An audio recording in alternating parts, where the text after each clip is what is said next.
Hello everyone, Lyra here. So I'm going to be doing the third video in this Google Plus series, and this video is going to be all about how to make a very engaging Google Plus post that is very likely to get comments and likes, especially if your content on your website is really good. Alright, so I'm here at the main page here of my Google Plus profile here, and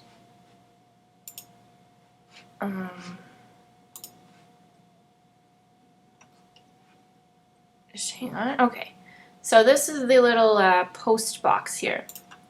Okay, so when you are sharing a blog post on a social media site or Google Plus, you have the option to just directly share the blog post itself.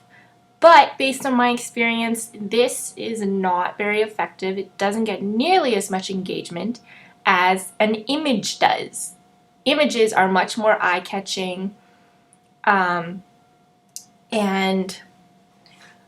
sometimes people aren't really interested in your blog, but if they like the image, they'll just like the image, and either way that benefits you because it transfers over to your blog saying that someone on Google Plus liked your blog post, because if you link your blog post to the description for your image, it still shows up on your blog post if somebody likes that image on Google Plus. I hope that makes sense. Okay, so I'm just going to walk you guys through how I share my blog posts. So I'm just going to give an example post here. This is a blog that I found. It's a self-development blog, and I'm just going to give you guys an example post. Okay, so this blog post is called "What We Do Isn't For Them." Basically, what it's saying is that when you set off on a path or a journey or a project or something, you're going to probably experience resistance from the people closest to you, and they might not see your vision. They might not agree with what you're doing with your life, and that's normal. And basically, she's saying that you shouldn't listen to them and that you should just follow your heart, because in the end, it's your life and it's your journey, and you shouldn't be living your life for other people. Yeah, so basically that's what this post is saying. So what I do is when I have a post, I take the general message of my post and I go research on the internet to try to find a meme or a picture that sums up the overall message of my post. Now you can use Google Images for this. I always use Pinterest because I'm in this personal development niche, and they have tons and tons of excellent, well-made memes that really resonate well with my blog posts. So now that you know what the overall message is, I went to Pinterest and I just searched "walking your path alone," and I came up with all these, awesome memes about journeying alone, because a lot of the time you are alone, and a lot of the time nobody else is going to see your vision or your dream but you. So the one that I particularly liked was this one here. I'm just going to click that. Sometimes the people around you won't understand your journey. They don't need to. It's not for them. This is a really great way to sum up this lady's blog post. So I just save the image.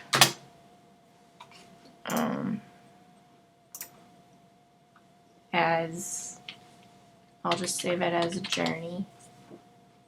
Okay, and then I'll go back to my Google Plus and I will find that photo. I'll find that meme. Okay.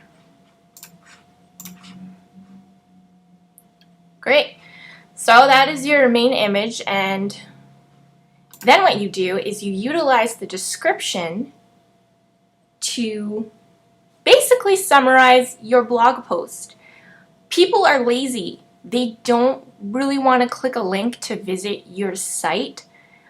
At least I don't, especially if they're surfing on Google Plus on like their mobile phone. I never click links. unless the content that I'm reading in the description is really eye-catching and really compelling, then I'll click the link.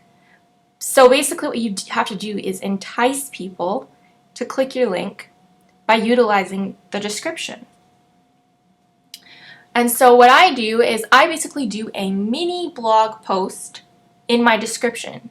So I really condense my whole post and I put basically the main points of my post in the description so that people can get value out of it. And then if they really, really like my content, then they'll click on my actual whole blog. Like they'll click on my blog post and then they'll read my whole blog and peruse my blog. That's usually how I get people to my site. Okay, so what I'll do is I will create a Google Plus title. Now, the titles on your blog usually aren't the best because they're based on low search keywords, at least if you're part of WA. So I try to revamp my titles so that they're a lot more eye-catching on social media sites. So what we do isn't for them. I mean, that's a pretty good title. So we go here and we'll put the title, and to make a bold, you use asterisks. What we do isn't for them. And then you put asterisks on either side, and it makes it bold, so then it gives the appearance that it's the title, right? And then what I'll do is I will usually take the first line of my blog post here, and that is make sure that it's very, alluring and eye-catching, and that it will draw people in to want to read your entire description. Okay, so this is the opening line. And then what I'll do is I'll just basically take all the main points and I will put them in my description so that it's a condensed version of my whole blog post. And I'll make use of the bold and the italics as subheadings. Okay, so you can make little mini subheadings in your description. And to do subheadings, you just go underscore. That is how you would do italic, is underscore and then whatever the text is, and then underscore again, and that will create italic, okay?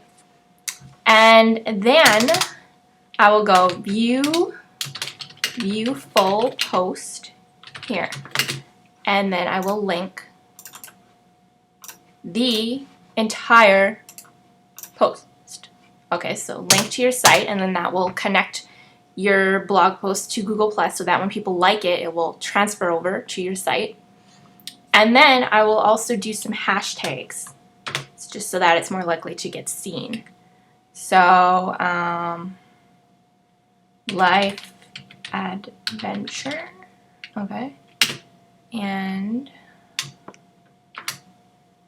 life journey, okay.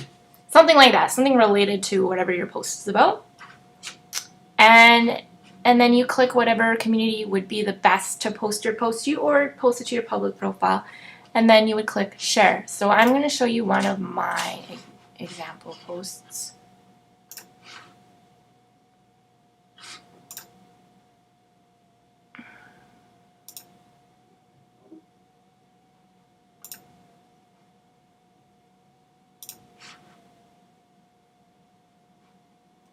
Okay.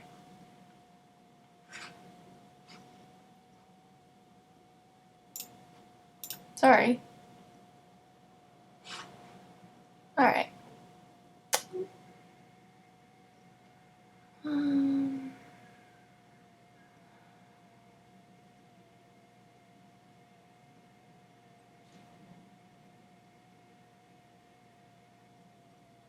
Okay, so here's one of my actual posts.